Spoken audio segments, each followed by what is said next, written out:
There's a lot of drama in the headlines recently. Inflation is sticky. Originally, the Fed was thinking they may make, up to six rate adjustments coming down this year in 2024. Now it's down to 1 to 2, possibly 0.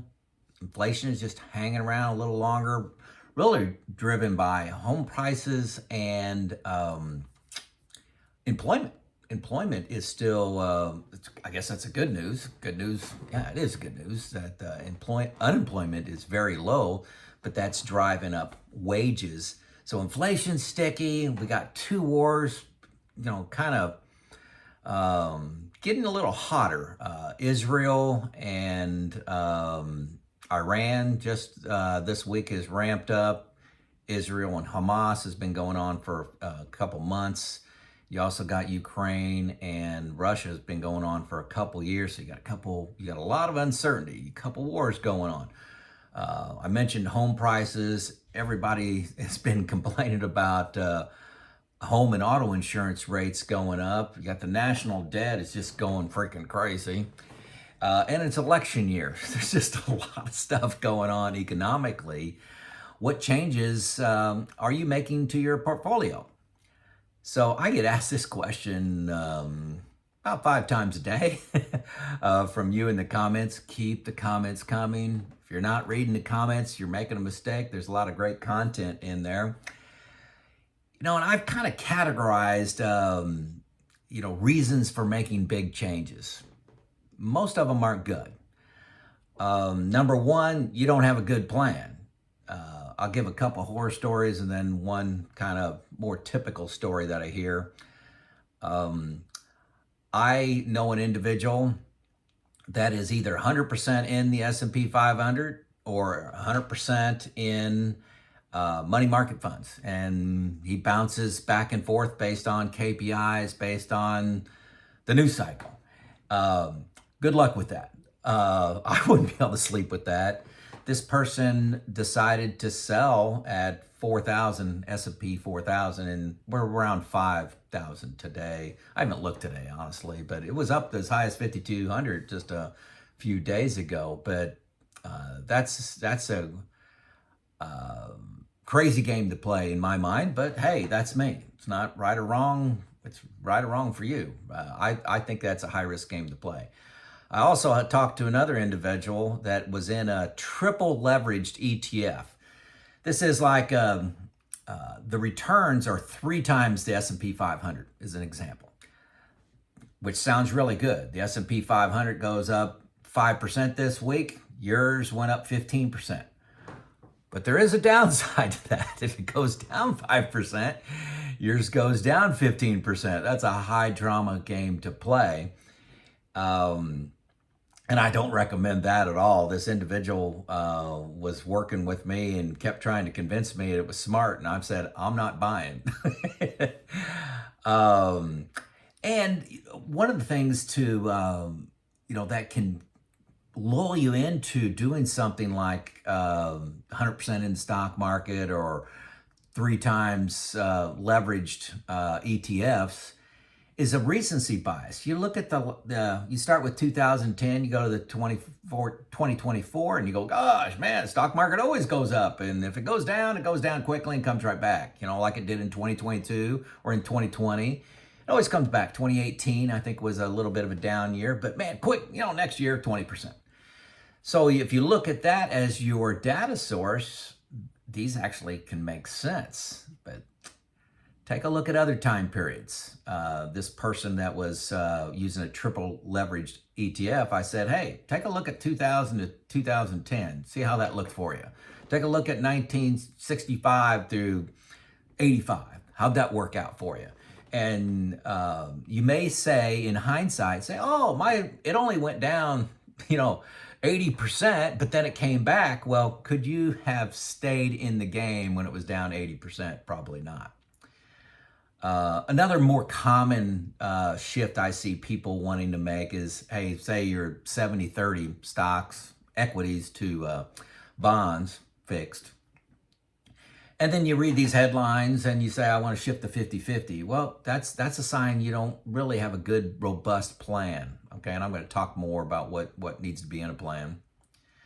Number two, these are why people make big changes. I just made this another category. You're trying to time the market. And remember, when you time the market, you must time it twice. This individual that's 100% in the stock market or 100% in money market fund, you have to decide when it's at its peak, like 4,000, and then whenever it moves around, whether it's up or down, you got to decide to get back in. So a lot of times this person, when it's 4,000, decides to get back in when it's at 4,800. And you got to do both of them right to make that a good move. So very, very hard, nearly impossible to do. And you will only hear the stories from the people that can do it. The 1 out of 100 people that did that once right, they get the microphone, right? Number three reason you may want to make big changes from the news cycle is you decided to accept new risks. For example, you decided on your own, I want to do sector investing. You want to invest in, healthcare or energy. Maybe some hot stocks like, NVIDIA, AI stocks. Maybe it's Google. But, boy, that didn't work out well on Tesla, at least here year to date. I look at that, and if you want to do 10% of your total portfolio and things like that, I don't see any problem with that. It's not what I do. I don't do any of that. I'm a boring investor. Okay, number four reason you may want to make some moves is you became educated on some new risks that are out there. Maybe it's sequence of return risk you just learned about. Or perhaps you have you or your spouse has a change in their health, and you may need to change some things around. May be something like you have to change your Social Security timing, or you've learned something about Social Security and we're planning on taking it 62, now you're planning on taking it 70, and that may change your portfolio a little bit. So there's reasons for changes. Most of them aren't good, like I said. So those are my four. I recently made some changes in bonds, which I consider more rebalancing than anything else, but I got a lot of grief on it and made a video on that. When I retired in 2019, over 5 years ago, bonds were paying nothing. I really didn't want any bonds in my portfolio, and I was really heavily leaning towards equities, and then I had some fixed assets, I-bonds, CDs, money market fund, things like that. And now I'm 80-20 now. After my change where I bought some bonds because, hey, my equities were doing so well, and I was kind of really getting uncomfortable with my stock to bond ratio, equities to fixed, that I made this change in my bucket too. But it was from my quarterly discipline. Every quarter I sit down and review my expenses. I review my buckets. We've talked about buckets a lot on this channel. I have bucket 1, about 5 years, bucket 2, about 5 years, and I evaluate those buckets and their ability to do their job. Okay, bucket 1 gets me through, a bear market. Bucket 2 gets me a little better return and gets me through a really long bear market. And be careful when you hear that bear markets last 18 months, because that's the time from the peak to the bottom. The recovery is what you're interested in too. So high to new high is longer than what is communicated as the length of a bear market. Just be cautious about that. I didn't always know that, and that's why I mentioned that. So as a result of my quarterly discipline, I said, hey, I think it's very aggressive for me to be 80-20. I'm still not a bond fan, but it makes sense to balance out my nest egg a little bit. I didn't do it because of the headlines. It was really a rebalancing issue. Another point, and I made this earlier, but I want to stress it again. You only hear the success stories. When you're at the bar, you're taking a walk with somebody, you meet somebody at a wedding, they'll say, hey man, I bought, I pulled out of the stock market 2 days before it went down 15%. And boy, I just saved myself. And then I'm going to get back in when it's, hits this certain level. You only hear about the success stories, and the failures are at least 100 to 1 of the successes, at least 100 to 1.